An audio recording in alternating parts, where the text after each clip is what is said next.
Hey guys, welcome. If you don't already know me, I'm Jennifer Malloway, dog trainer and graduate of the Academy for Dog Trainers and newly a fear-free certified training professional, which I'm super excited about. If you don't know what that is, I'm not surprised, but that's okay. It's a certification for trainers who really value the pet's experience in this is mainly focused on veterinary care, but it applies to everything in the dog's life. And it's something that's super important to me. I'll get to that in a second. So yeah, I think he was missing being able to join me on stream, and so I found a better spot for his little seat.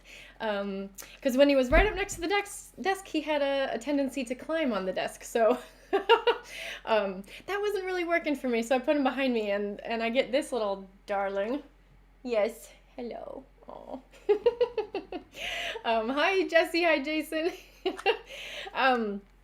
But yeah. So how are you guys doing? How are your doggies?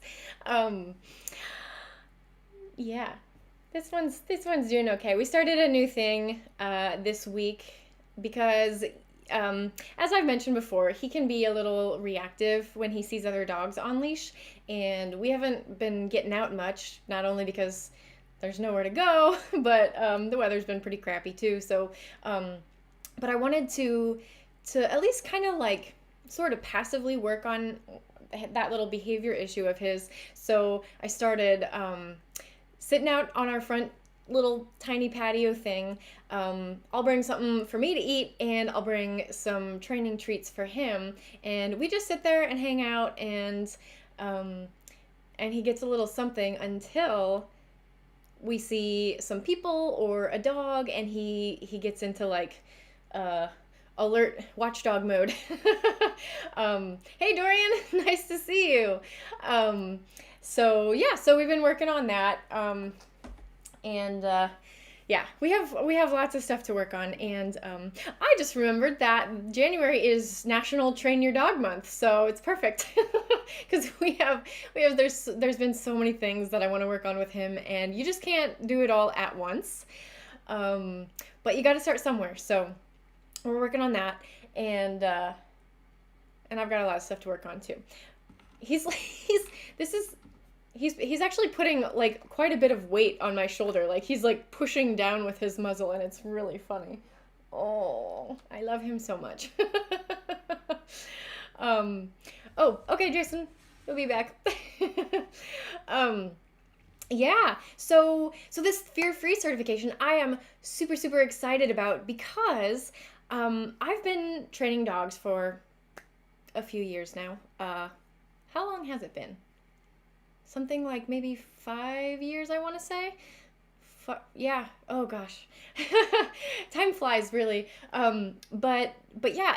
When you're a trainer, when you first get into this industry, and you're learning all the options, all the things you can do, it was kind of surprising to me how much there is under the umbrella of dog training. There's so much to it. There's so many different aspects, and to be honest, my focus for the majority of my dog training career has been on puppies, which is wonderful, and I love puppies. I still I can't get enough of them, and I really miss being in puppy school. But I'm kind of still trying to figure out if there's like the right fit for me, the right niche, we'll say.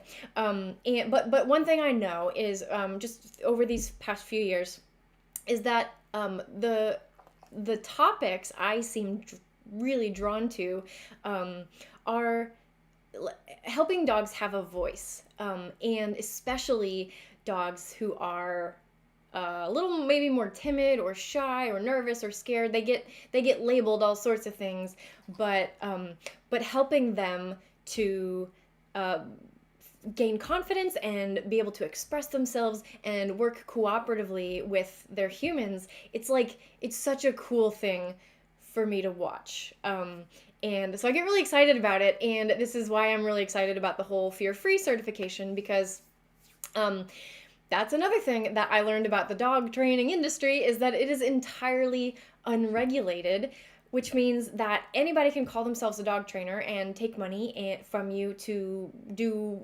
whatever to your dog in the name of training, and there's no oversight, there's no consumer protection. And that's another thing that I've become really passionate about, is what make advocating for trainers to get an education in training, get certifications, and continue their education, because that is the kind of thing that protects you and your dogs when you go out there and you're learning from people about how to teach your dog, because dog training, it has a kind of ugly history. It really does. The methods, if you look into the methods that were first used when people first started formally trying to train dogs, they're pretty nasty. And a lot of them would be considered abuse by today's standards.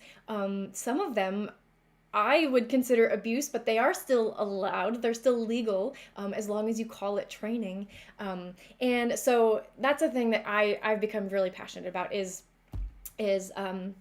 advocating for standards that protect dog owners and their dogs, and so that's why I sought out this fear-free certification, which is really cool. And I think I might I'd like to start maybe teaching classes on some of the skills that people can use, not only in the vet context, but in lots of spaces. It's a way to, like I said, give your dog a voice, and get them, like, can you imagine?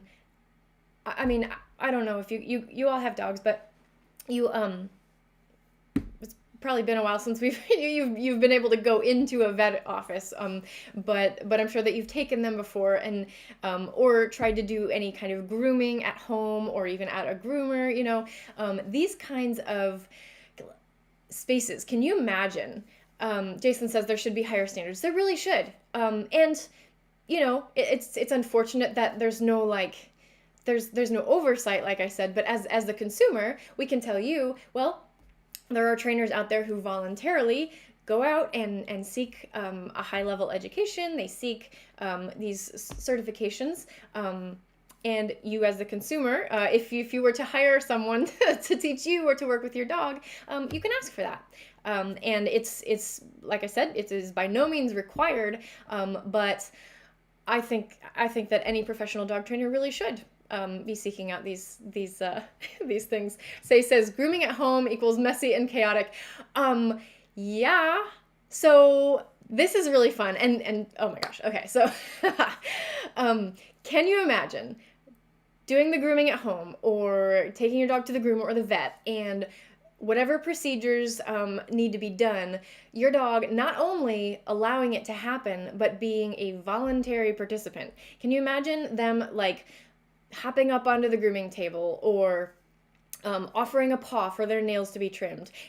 Let's go even further. Can you imagine doing this and the dog is like, yes, they're excited, they've got the smile, and they're like, have my paw.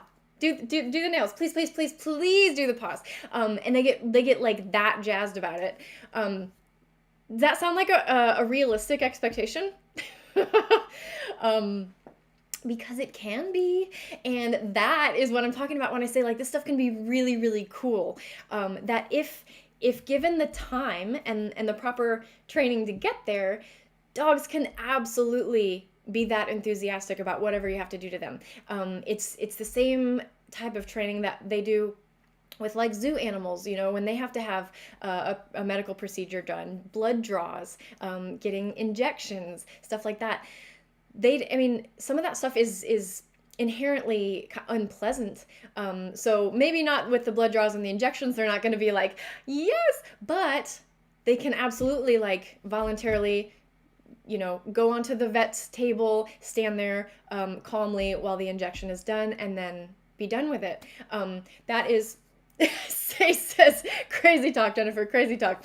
The doggos hate grooming day. Yeah, no, it sounds crazy, and that's why I am I've seen it happen a million times, and it can totally be a reality. So, tell me this. Just trying to gauge interest here. If I were to offer a live Zoom class, on how to like steps how to get the dogs to there with the grooming or vet procedures and stuff like that, is that something that you guys would be interested in? Or do you know anybody who might be interested in that? Because I'd really love to share this. Dizzy, a couple of the things really that we started, but we put them on hold.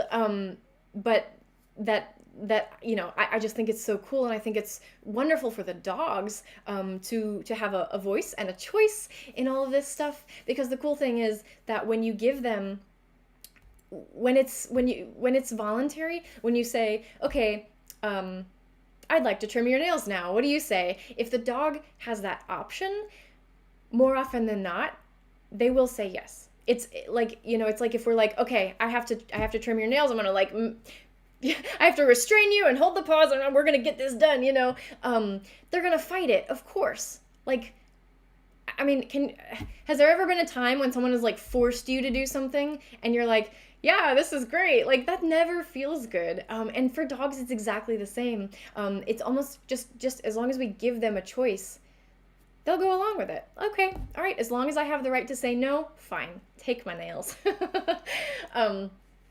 Oh, Jason, I had to hit the road. Watch the replay. That's okay. but yeah, no, it's really cool. And of course I'm oversimplifying it. But it's totally an option. And I can show you once I get my my other camera. I haven't quite figured out how to get the other camera just right to show you guys stuff that we can do over there. But at some point, I'll show you, where Dizzy's at with this stuff. We've been working on him allowing me to brush his teeth, and we're not to the stage with the toothbrush yet. But right now, what he'll let me do is he'll hold his mouth still, and I can lift his gums, and I can rub his teeth with my finger with some doggy toothpaste on it, and he stays still the whole time, and it's cool because like at any point, if he's like, okay, I need a break, or whoa, like you're pushing a little too fast, he always has that right. But if I let him stop whatever's going on, oftentimes he'll just, okay, all right, I just needed a second. He'll come back, and we can continue with the toothpaste. So once we've done that a few more times, we'll be ready to introduce an actual toothbrush. And I think what I might use is one of the little rubber ones that fits over your finger, so it's just got the little toothbrush on your finger, and you can brush their teeth that way. But we're gonna get there. We're gonna get to the point where I can go sit on the living room floor and tell him it's time to brush your teeth, and he'll come over and just let me, and like that's just, I don't know. It's a better experience for me as the owner of this dog, that I don't have to force him to do something like that, and we still get it done, and one of my mentors, she swears that if you are able to brush your dog's teeth every day, you can add years onto their life. I don't know, I don't know exactly like what the stats are on that, but I do know that oral health is important to the rest of your body's health, and that's true for us as well as dogs. And we brush our teeth twice a day, right? It can sound like a lot of extra work for the human to have to do that, on top of brushing your own teeth, but I don't know about you, but like as soon as this little man, where'd he go? He's like, can you see him laying down over there?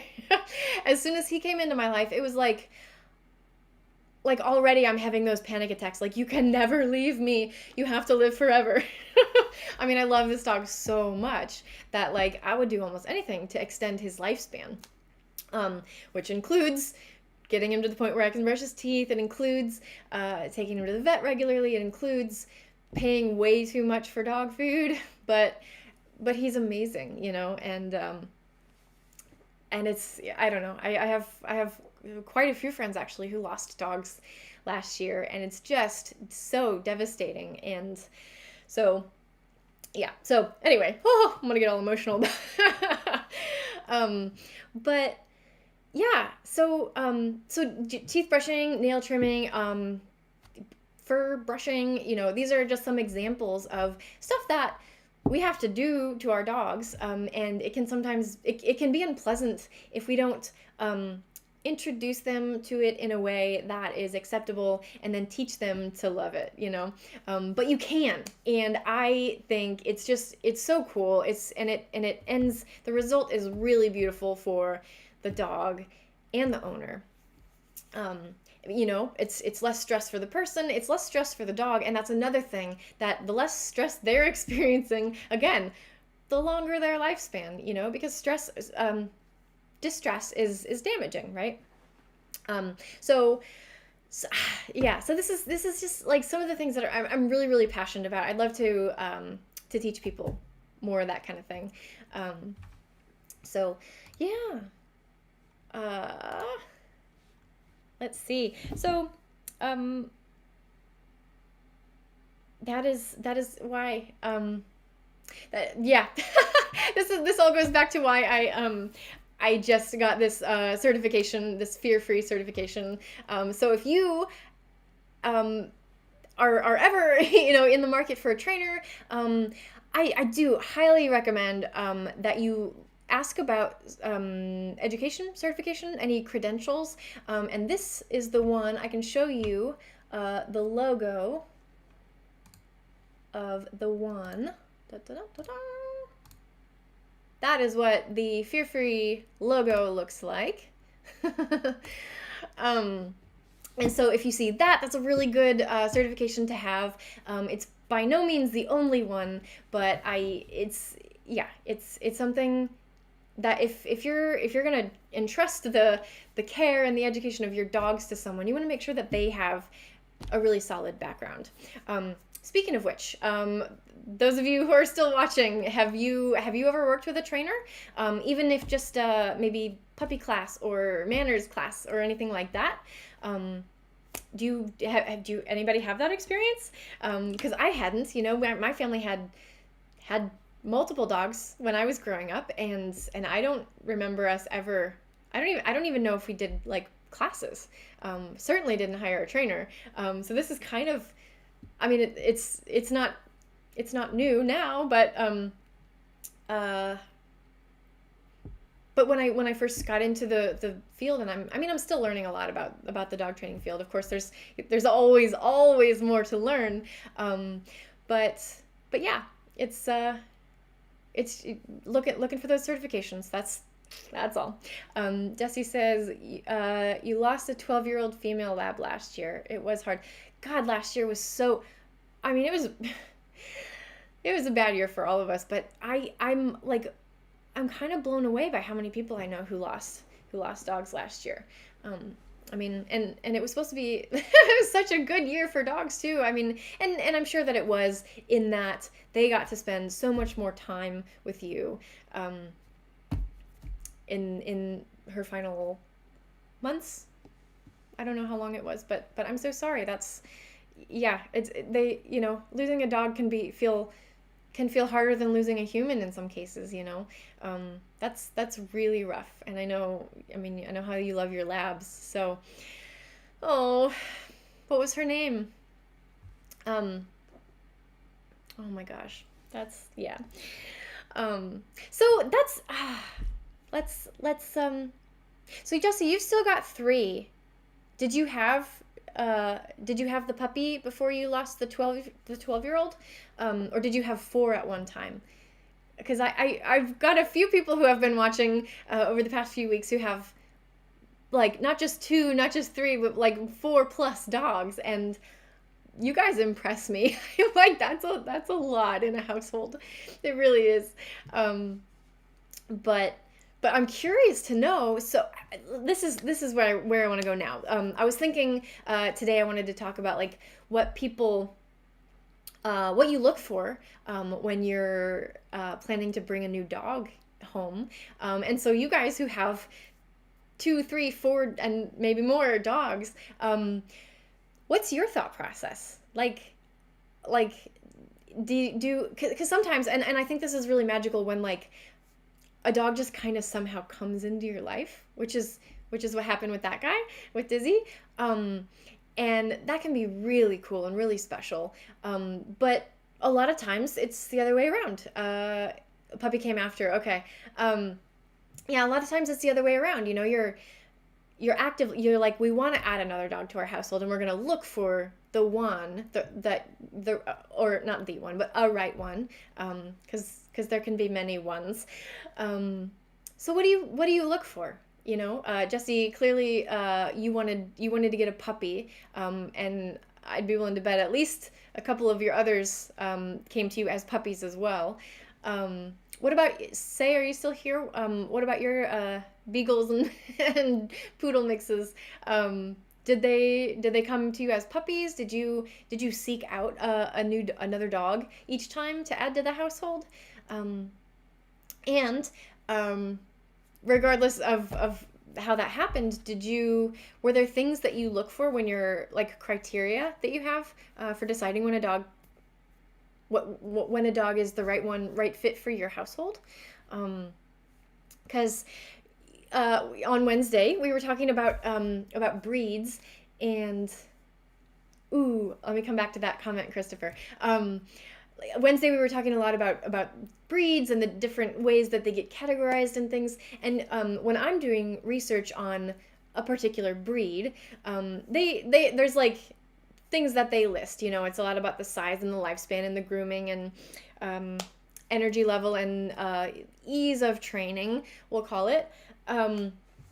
So and those are a lot of the important factors to consider. But we all have sometimes other criteria that are important to us, and I'm really curious, what were you looking for? Please share with me. Because yeah, I feel like sometimes I go like way overboard, and I want to know what's important to you guys. Leah, oh, that's sweet. That's a sweet name. Christopher says, me and my fiance are looking about getting our first dog together. Even though I had them growing up, I have no clue what to look for. Oh, perfect. Welcome. You're in the right place. That's really exciting. Do you have, Christopher, is there, you say you have no clue what to look for. Does your fiance, like, do either of you have any idea what you might like? And I think a really good place to start is to just think about what you want to do with the dog, because there's a lot of different ways that you can live with the dog, and depending on what your vision is, your ideal life with your dog looks like, can really dictate what kind of dog you might look for. So although these might not be deal breakers for you, I think a good place to start is to make two decisions first. One, would you like to look for a puppy and go through the process of raising it through puppyhood and adolescence? Or would you rather bring an adult dog in the home? And the big considerations when it comes to deciding what age of dog you'd like to get is puppies are adorable, but puppyhood is very short. And so that like really cute phase, you know, you have to think like you're only going to have that for a few months. And then they're going to be an adolescent, and adolescence is probably, for dog owners, the most difficult dog owning stage. Like 8 months to 2 years old, I think, is the age that most dogs, if they're going to get rehomed or given up for adoption, that's the age when people do it, because they didn't realize how much trouble they can be. But people get really stuck on, like, they think that if they don't get the dog as a puppy, they're not going to bond as much, and that's absolutely not true. I mean, personally, like, I you know, you may know, we are getting a dog, and we're getting a puppy, and the reason that I wanted to get a puppy, despite knowing that I'm not going to get any sleep for at least several weeks, and that it's going to be really, really hard to manage, especially with an existing dog in the household. But we wanted a puppy because my love and passion in life is training and working with animals, and I want that experience, even though I know it's going to be hard. I do want the experience of going through raising this dog. Hey, we don't need to bark at him. We've got the lawn care guys, it sounds like, outside. Hey, do you want to hop up? Do you want to join the party? Hop up, please. Hop up. Thank you. Yeah, so puppy versus adult. I think that's decision number one. You can, an adult dog can be a lot easier. And, another thing to consider when you're talking about the age of dog to get is, with an adult, you kind of know, you have a much better idea of what you're getting. Oh, sweet boy. You have a much better idea of what you're getting personality-wise. Puppies, there's things called temperament tests that they can do with puppies, but they're not super reliable to my knowledge. A puppy who comes into the world, as long as you do the socialization and you raise it right, can come out being super friendly and outgoing, or it can come out, grow into an adult that's really aloof and perhaps aggressive, So there's a lot of personality change that happens between 8 weeks old and a year old or 2 years old, So if you know, like, I couldn't handle a dog who is like this, or this, that might be a good reason to consider choosing an adult. Is just having a better idea of what you're getting. And again, they can be a lot easier to manage than puppies can. Let me go back and see some of your guys' comments. Christopher said, she loves huskies and I love labs and retrievers, but you currently live in an apartment, so that's the biggest concern. Oh, yeah. None of those breeds are great for apartments.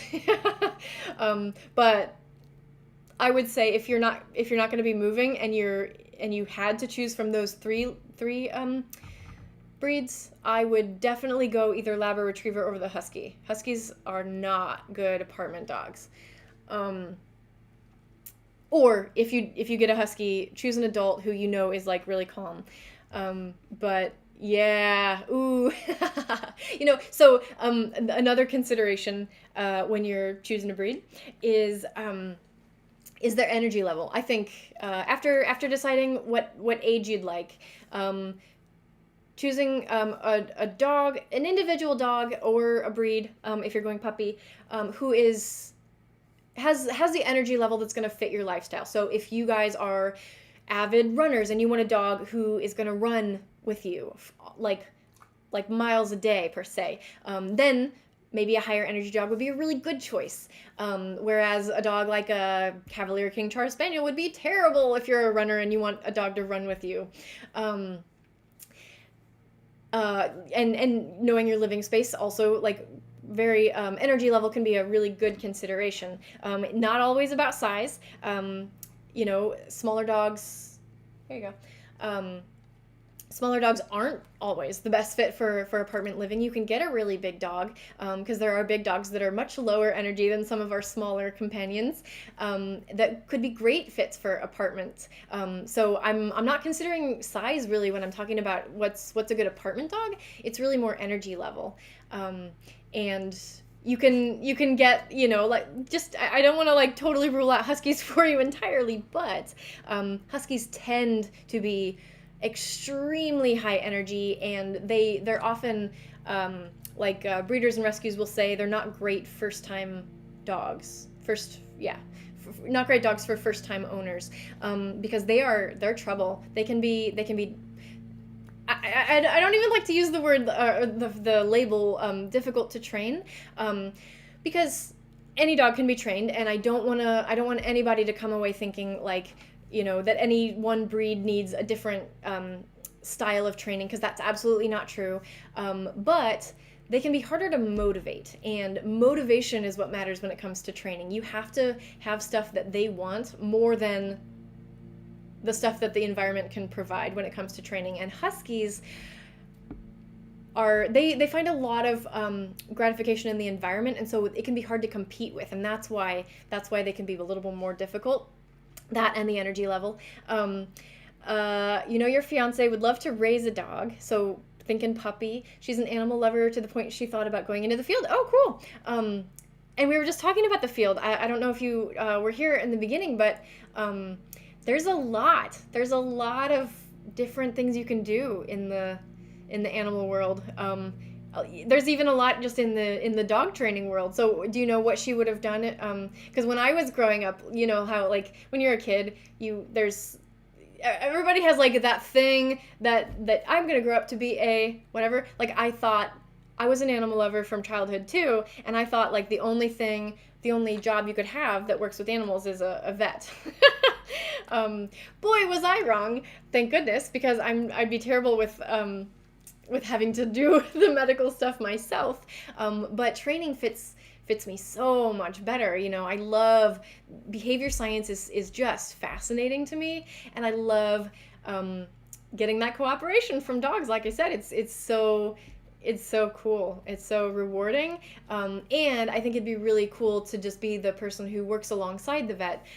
Because like I was saying earlier, you know, vets, unfortunately, I mean, they don't like it either that they have to like put dogs and cats and other animals in positions where they're uncomfortable just to take care of them. So it's so cool to me that, you know, a trainer can come in, work with the family and the dog and the vet, to teach the dog and the vet and the family all these skills so that all this stuff can go so much smoother. I get so excited about it. Jesse says puppies are a lot of work. Man, you are not kidding.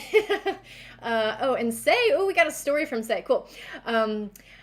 In your case, it was unexpected. You had one of your older dogs die of cancer, and the other one was left alone, super depressed. Oh, he starts whining. He didn't like that. Oh. He would cry nonstop no matter what, and eventually we ended up rescuing a beagle, and then we found out the beagle had a baby brother. Oh my gosh, and you adopted him too down the road, and then volunteering with the shelter nearby, found this cute poodle in a trash can. Oh my gosh.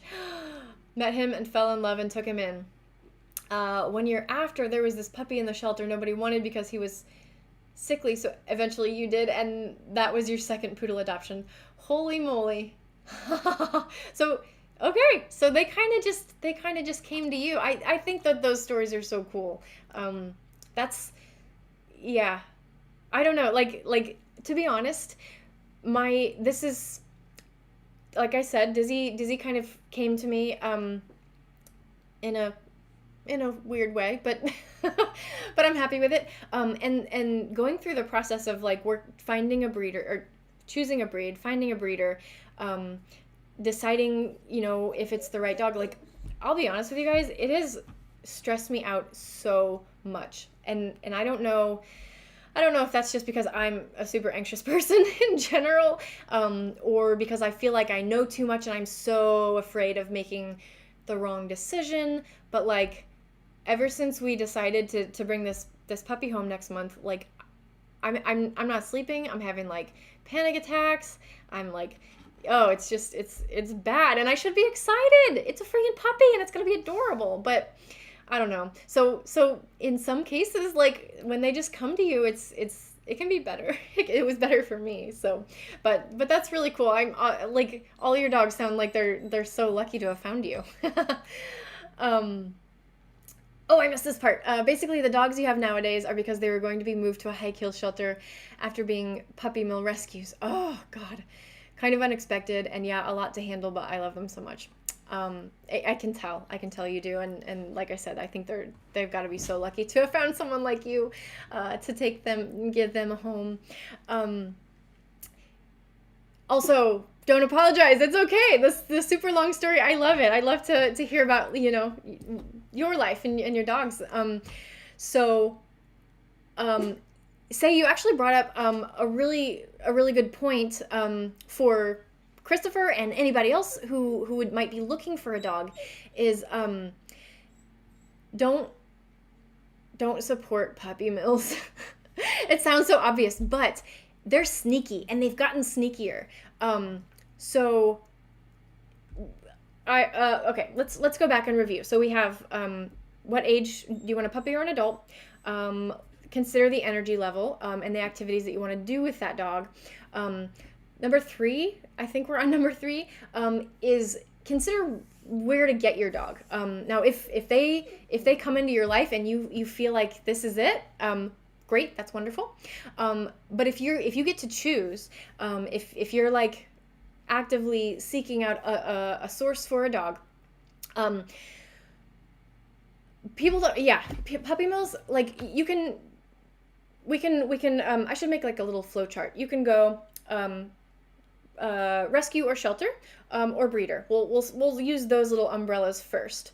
And shelters and rescues are, to be honest, like, I just want to say, anybody who works at, volunteers at, supports shelters are just like, they're just amazing people, because it is.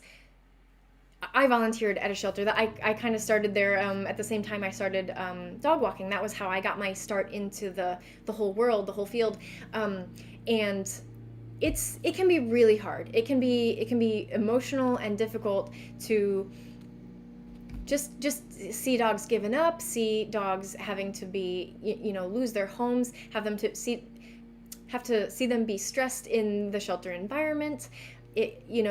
All of the work that they do to find volunteers, to find foster homes, to do like all of the work that goes into the shelter world is just, it's a lot. And I want to express my gratitude and appreciation for anybody who's in that field. That said, and actually I want to up there's so much. I'm sorry. Another thing to point out that I was reading about recently, and I feel it's like it's important to mention, because I have a friend who works in a city shelter, which is the thing I want to say is I used to, but I no longer like to label shelters no kill or kill shelters. I think it's unfair, because what happens is the shelters that get labeled no-kill shelters are usually the ones that are privately owned. They are funded by donors or wherever, but they generally have more funds, and because they're privately owned, they also get to be selective about which dogs they take. So if they know of an available dog and they can take it into their shelter process to find it a home, and they don't think that dog has a good chance, they can choose to say, no, we don't want to take that dog, or we don't have the space, so they have the choice to be in a position where they don't have to euthanize any dogs, which is great. But when you look at the kill shelters, or those people do not want to be killing dogs either. And knowing all of the work and all of the heart that goes into their jobs of people who work at kill shelters, it's so unfair. It's so unfair to label them that, because it breaks their heart every time that they have to do that. But oftentimes they have to, because they have so many spaces for animals to come in, and they can't take any more than capacity will allow. And if dogs are not able to be homed, a lot of times they're like city or county mandated. They have to take the animal in, and if there's no space, they're left with no choice. Hi. So that is oh my gosh, I just went on this whole rant about using those labels. I no longer do, because I want to have a lot of compassion for anybody in the shelter world, no matter which one they're working at. And so, yeah, so there's that. But when you're I'm running out of food, buddy. Hi. But yeah, so you can look at shelter and rescue, and don't knock those even if you want a puppy, because lots of puppies come into the shelters, and you can still get them really young. Dizzy actually was his litter was brought into the shelter, and so they got adopted when they were under 3 months old. I don't know exactly, but around there. And so you can get puppies, and really cute ones too, even at a shelter. And if you really are dead set on a certain breed, you can go to breed specific rescues, and same thing. So if you know for sure that you want a puppy and you want like a certain breed, you're not restricted to going through a breeder if you want to support rescue. So let's see. Oh, Christopher says she wanted, your fiance wanted to do vet tech, but recently you showed her the training that I attended, and that got her interested in that. Are you talking about the Academy for Dog Trainers? Because yeah, it's a really solid foundation for education. And I'm all about, like, yeah, anybody who wants to get into that, and help dog owners in that way is I mean, more power to her. But you appreciate this input on choosing a dog. But hopefully you can move to a house. Yeah, I mean, and our life, our living situations, our lifestyles, they do change, and so always worth considering. I'm just blathering on about just things that you might consider. You are going to rescue a dog through a shelter. Cool. Rescue people. Jesse says 2 of her labs are rescue dogs. Yeah, I mean, and like every dog needs a home, right? So I think it's really, really wonderful to support shelters and rescues. Oh, you showed her the Academy for Dog Training and she found it really interesting. It's a good one. There's only a handful of training schools that can give you a really good foundation for training. So if she ever wants to talk to me, I'd be happy to share what I know about where to turn. But yeah, it's so much fun. Yeah. So sources for dogs. We were talking about. Let's see. My fiance loves animals so much that she would like a house so she can also foster animals. You know what? I actually, before we decided to get this puppy, I was asking David if he'd be open to fostering puppies, to just help out in that way, volunteer, and also, we'd still get to have a puppy in the house, and I'd still get to do training, and I thought that would be really cool. But we're renting, and it's like, he was a little on the fence about having dogs kind of in rotation coming through the house, just in case, because when it's a rental, you kind of have to protect it. So yeah, no, but fostering is such a great, actually, if you're considering getting a dog, fostering first can be a really, really great way to find out what you like and what you don't like in a dog. What's wrong, buddy? Do you want to go out there? Excuse me, guys. I think I gotta let Dizzy out of this room. Go on. Hey, when they're vocal when they want what they want. So, yeah. What was I saying? Fostering. Yes. Fostering can be such a good idea. Especially, like, yeah, because sometimes people, like, have this idea of what they want, and they get a dog, and it's just, like, it's nothing like what they expect, and if those dogs have to be rehomed, it's hard for an animal, like, anytime that they're rehomed. You know what, my personal perception on dogs, and I don't think I should have let him out. He just wanted to go bark at the people. No, my perception of, like, dogs and just really everything has changed so drastically in the last 10 years. I loved animals, and I thought, I don't know, I just had all these opinions, and I thought that I was right about a lot of stuff, and it turns out, like, I wasn't. And it's funny, I'm the same person, like, I still feel like I love animals just as much as I do before, but I just understand more about it. So it's yeah, so I'm saying all this because I I just didn't used to think it was like as big of a deal as I know it is now, for an animal to be rehomed. I mean, they do, and they can live really, really wonderful lives, which is why I like love you guys so much for your being rescue people, rescuing dogs.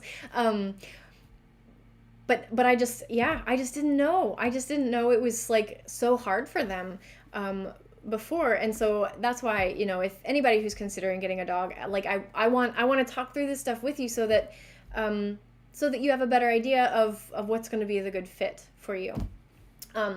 So we kind of talked about the really big ones, that energy level, the age, and where you can get it from. There's one more big one that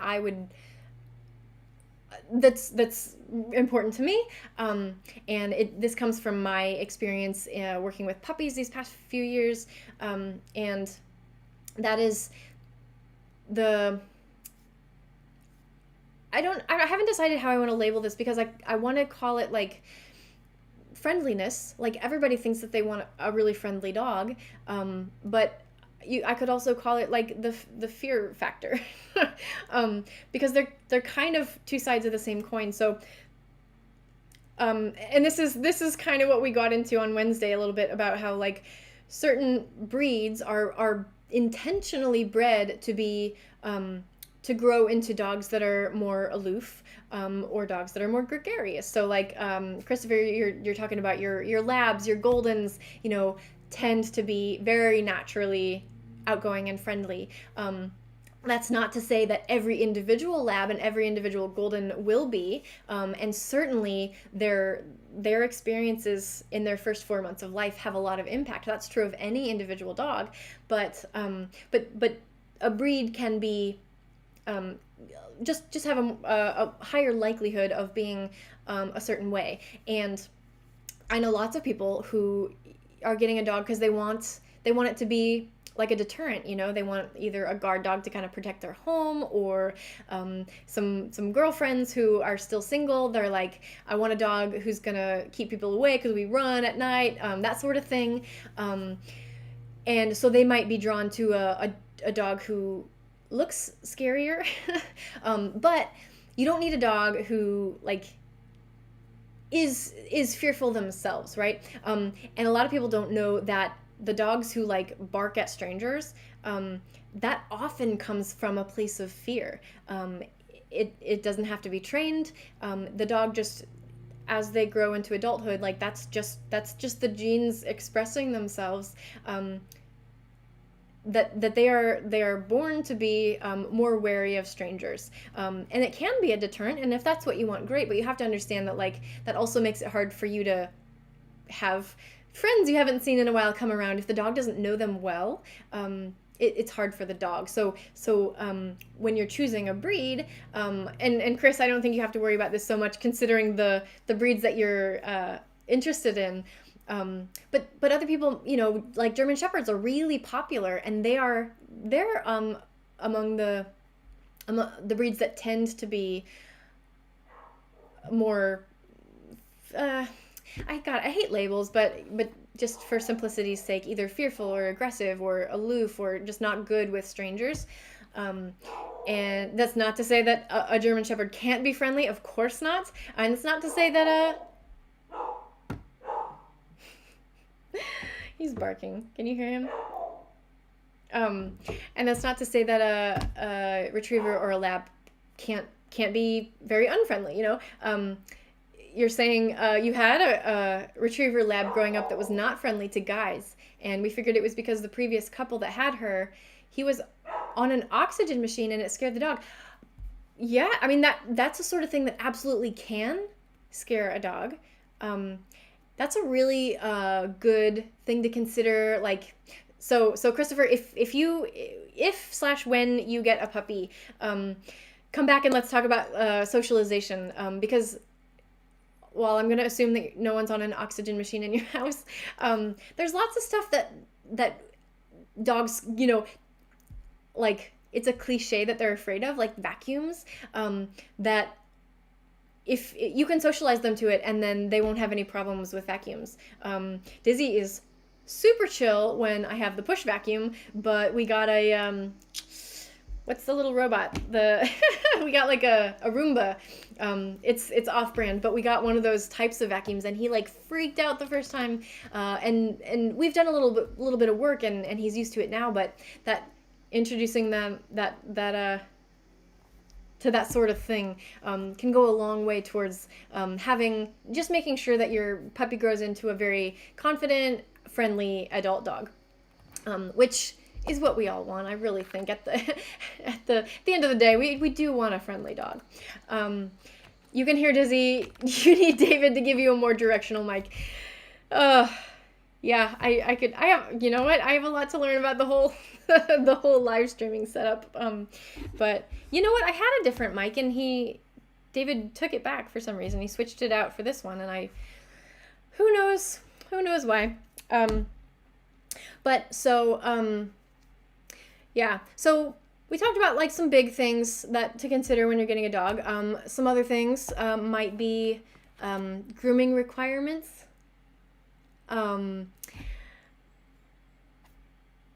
You're not gonna. I mean, labs and goldens, they shed, but they're relatively low grooming requirements. I mean, for the most part, they're pretty straight fur. You know, just a brush and you're fine. But for our doodle owning fans, they have such a high grooming requirement, and you have to be prepared for that. So if you are not the type of person who either wants to do grooming at home yourself, or you don't want to pay for professional grooming, you wouldn't want to consider curly-haired breeds. One sec. Quiet.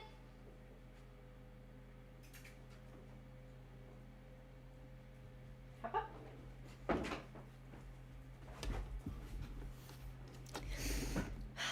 We don't bark at people anymore, remember? We've been working on that. So grooming, if a lot of the shedding is going to bother you, going with a non-shedding breed is a good idea, and understanding that just because you mix a poodle with something doesn't mean they're not going to shed. How about the size of the dog, and Chris, we kind of talked about size in relation to your living space.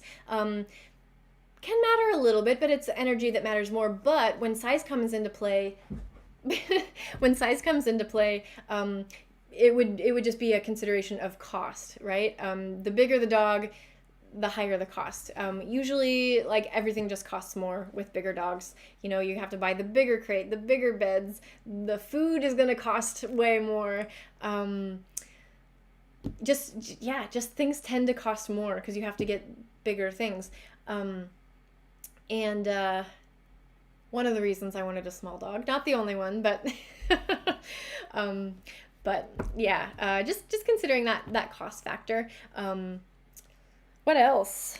How about life expectancy? You know, dogs are a multi-year commitment, right? And many breeds, you're looking at 15+ year commitment.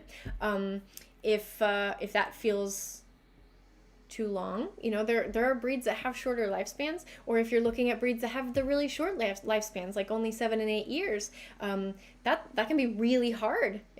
Like losing a dog is hard. We talked about this today. So if you don't want to have your heart broken that soon, you might look at breeds that tend to live longer. Oh my gosh, these weren't my dogs, but I unfortunately know so many Bernese Mountain Dogs that they just passed way too early. Either they were clients of mine, clients of my colleagues. It's hard for us too. It's hard for the people who have been caring for these dogs when they go.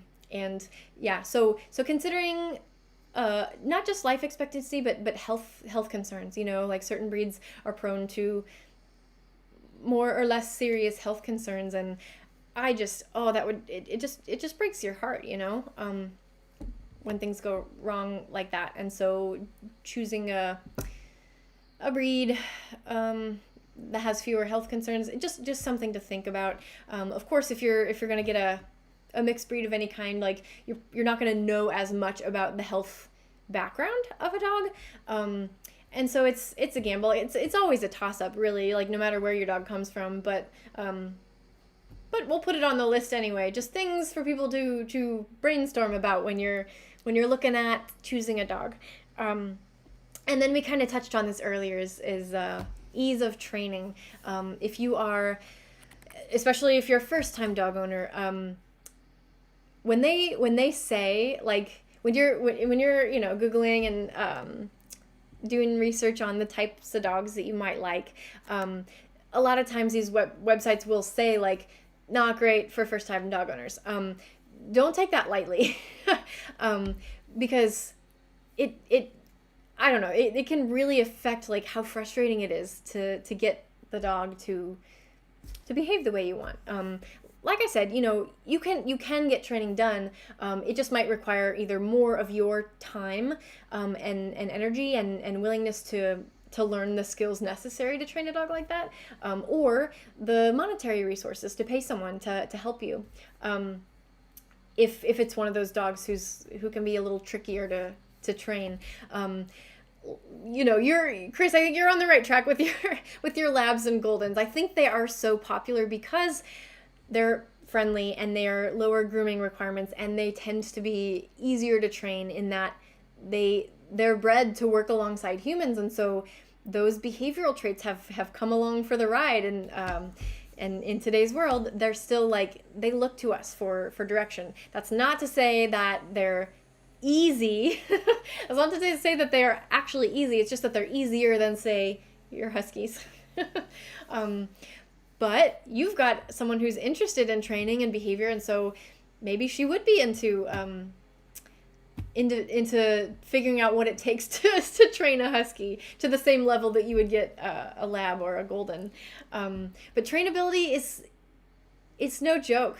It really, like, it isn't. One of the breeds that I was considering before I got dizzy, I was looking at different types of dogs. I really love Shiba Inus, and just, they're so cute. They're clean. They're said to practically house train themselves, but they are like huskies in that they are very independent, meaning they're not your lab who's, like, always at your heels looking up at you like, what do you need? What do you want? They do their own thing.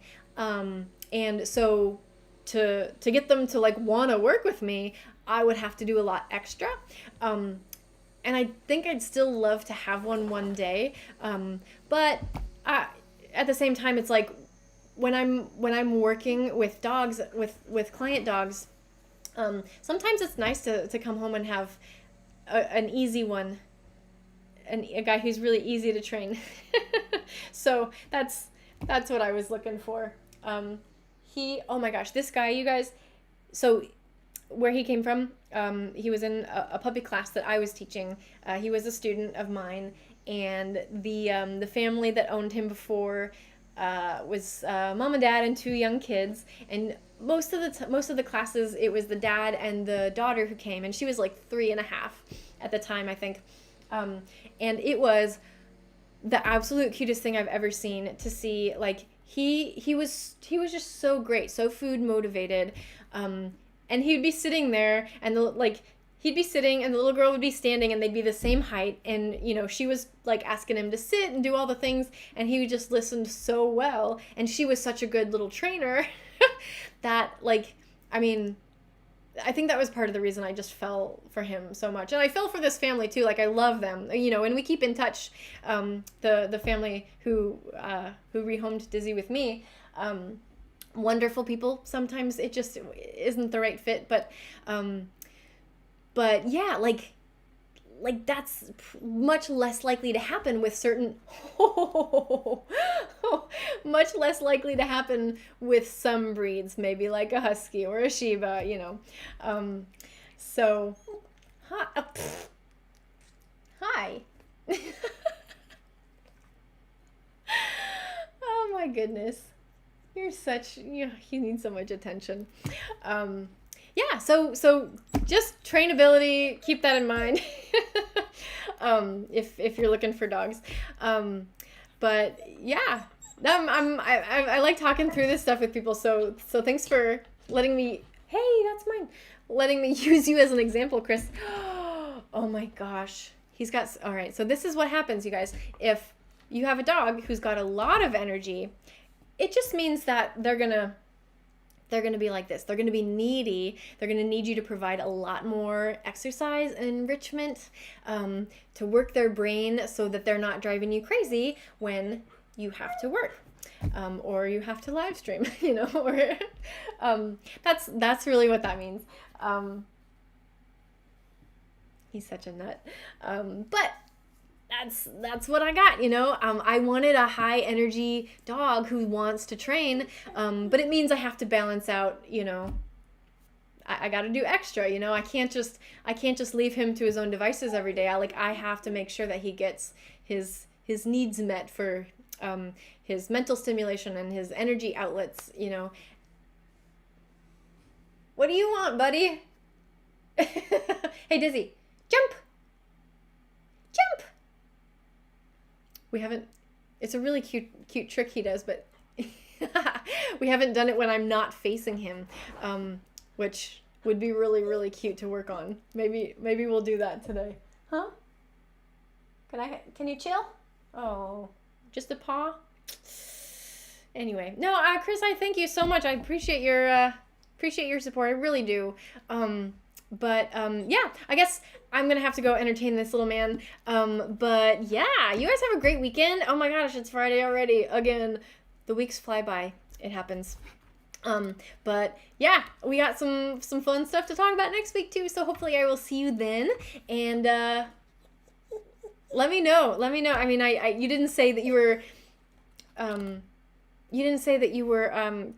getting a dog in the immediate future, but if you do, let me know. I want to see puppy pictures. All right, cool. Yeah, have a good weekend, and I'll see you next time. All right, bye-bye.